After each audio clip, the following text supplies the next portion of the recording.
now that that top piece of business is over, I will get into my NFC and AFC playoff championship preview. And this is probably one of the better two games we've had in a couple of years. Like these games are really, really, really sick. And we've got top tier quarterback talent and some really great storylines heading in this one. So I will just go in the order that the games are being played. So I will start with the afternoon game, the Tampa Bay Buccaneers heading north to Lambeau, the frozen tundra in Green Bay, Wisconsin, to take on Aaron Rodgers and the Packers. And that kind of leads me into the first storyline is, will this Southern-based Buccaneers team be able to adapt to the cold? Because it is going to be cold. And everyone knows when you're in the cold, everything hurts more. Everything takes a little bit more energy. And especially for a team that's coming from the warmth and the comfort of Tampa Bay, Florida, this is not going to be pleasant for them. However, they are an incredibly talented team, and in the National Football League, you should be able to play anywhere at any time. But it's definitely something to consider because even though teams are like they're the top athletes in the world to be able to play anywhere, it still is something that one team is used to playing in this environment and the other team is not. And I think that can definitely have an effect. So first thing to watch out for.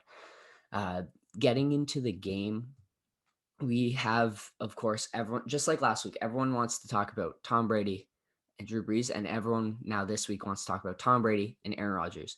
And I think it's a little bit more applicable to the game this week than it was last week. I felt pretty confident that the defenses were going to be the bigger story, and they ended up being the bigger story.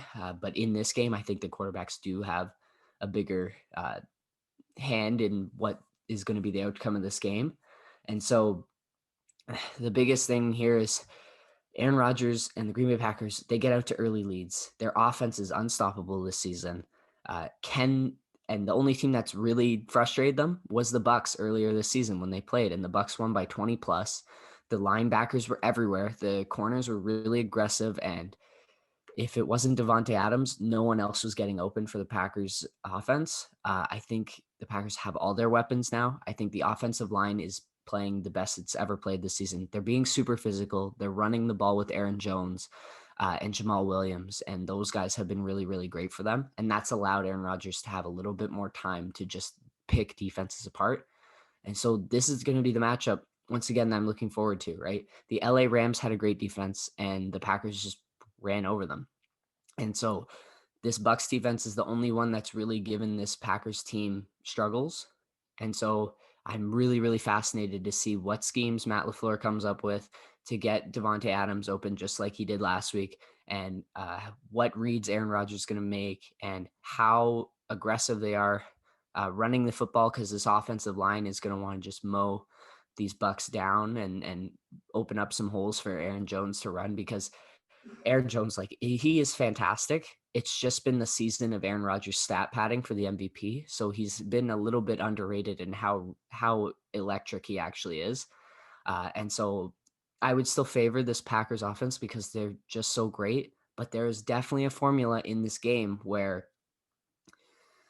if there is a turnover, or if the Bucs just manage to get enough stops where Devin White is all over the place, meeting Aaron Jones out wide for a tackle for loss or something like that, then you could see the Packers having to be in a position where they're not normally in, and that is behind at half. So it'll be really interesting to see. I think on the other side of the ball, the Bucs are going to have to run it. Playoff Lenny, everyone was kind of excited by the numbers he put up, but if you really dig deep into them, he's only averaging about 3.3 yards per carry, which is not enough to really provide a threat to this Packers team. They have a weaker run defense than their pass rush. And we saw it last year in the NFC Championship where the San Francisco 49ers absolutely babied the Packers and just ran all over them. And I think if this could happen, but I don't know if Leonard Fournette is the right running back. So we'll see how healthy Ronald Jones is. If Ronald Jones is in there, he's a lot more dynamic, and he has the opportunity to break off some big runs against this Packers defense. So that'll be the biggest key for them is, can they stop the run, and can they force Tom Brady to throw in this uncomfortable cold climate to receivers who have very rarely had to play at this time of the year in these conditions? Honestly, I think like Antonio Brown's the only one with playoff experience, because Mike Evans and Chris Godwin have just been on teams that have put up a ton of numbers in the regular season, but not really gone deep into the playoffs. So it should be interesting to see how they adapt to that. And that's kind of it. They're really gonna need an outstanding performance from Tom Brady. If they get Tom Brady from last week, they're not gonna win this game. They're gonna get blown out. So they're gonna really need Tom Brady to match wits with Aaron Rodgers and hopefully turn into the New England cold weather loving Tom Brady, not the enjoying the sun in Tampa Tom Brady. So yeah, really looking forward to this game. It's gonna be like fantastic, and any playoff game in Lambeau is always a fun one to watch. Moving along to the night game, and I think this game, even though you've got I guess you would say the more notable quarterbacks in the NFC game, this AFC championship, I think, should be held in higher regard, just because this is probably the two best teams in the league. I would even put the Bills over the Packers. Just this AFC was a lot stronger, and these two teams are absolute heavyweight juggernauts. This is like two of the top prize fighters going at it, and it's going to be so fun to watch. The biggest question, and we talked about it at the end of last weekend, was, will Patrick Mahomes be healthy for this week? All indications are that he will play. He's been taking every single practice rep. He's still in concussion protocol, but I feel like that means nothing to in the NFL. So like 90% sure that he's going to play unless he suffers a setback in one of these practices before Sunday. But they don't care about player safety. He's going to play. Even possibly bigger than the concussion, you worry about his turf toe that he's got, because that's a really painful thing. I've had it before, and it can be pretty debilitating. They'll probably shoot him up with something in his toe just to take the pain off, and he'll be good to go. But it could impact his ability to run, because he's usually so successful at scrambling when all the play breaks down. The Bills are going to play a ton of coverage, because that has been the scheme to kind of slow this Kansas City Chiefs offense down. And so if Mahomes can't scramble, then that actually could work against the Chiefs in that regard. In terms of the game, both of these teams are incredible at passing the football. They spray it everywhere. These two quarterbacks have two of the greatest arms we've ever seen. They can make any throw, any distance, and neither of these teams run the ball particularly well. We know that Clyde Edwards-Helaire is going to be out, which is a big loss, because I don't think Le'Veon Bell wants to run anymore. They'll have Damian Williams, playoff Damian, who will get the bulk of the rushing touches. So we'll see what he can do, because he was great last year for them in the Super Bowl. But on the other side of the ball, the Bills losing Zach Moss, who ended up being their kind of number one running back at this point in the season, are going to have to rely on Devin Singletary, who has the potential to make some big runs, but has not been great this season. And the Bills have been in the bottom half of the league in terms of rushing. So look for both of these defense to sit back and coverage a lot and really force these teams to run the football. Whoever's going to run the football more effectively is going to have a huge advantage in this game, just in terms of time of possession, and easier for them to set up their passing offense. Finally, in terms of offense, I think the Chiefs are virtually unstoppable. The Bills will have some sort of scheme to try and slow them down, but the big thing is, will this Bills offense and Josh Allen be able to keep up with the Chiefs offense and match them score for score? And if the Chiefs do the thing that they've done in previous playoff games, where they spot the other team a huge lead and then have to come back, I don't think they can do that against this Bills team, because their offense is so good. And it should be really, really fun to watch.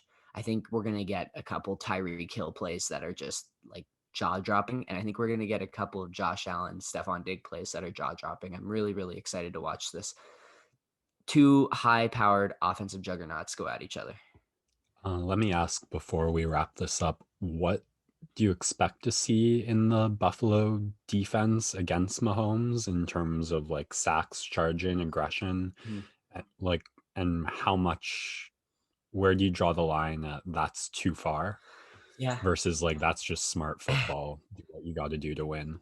I again, in football, you can it's there's no like too aggressive. Obviously, they have penalties in place for guys who make dangerous plays against the quarterback and any other kind of offensive player. But it's football is never. That's why it's so hard to tank in football. You can't just like ease up ever because then you're gonna get killed.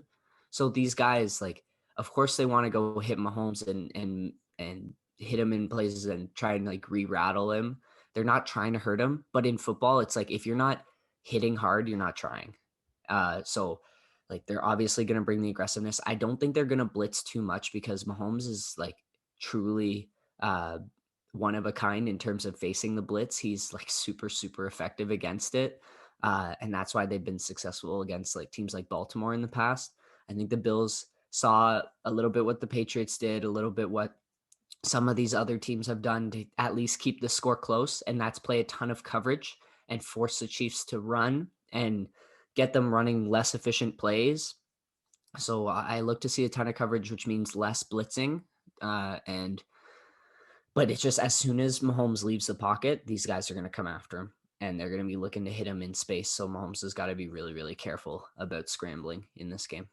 But you don't think it'll like you don't see too much merit and like throw a couple of blitzes at him early, get in his head, get him worried about like uh you think he's still high enough, like you don't think that's going to get in his head?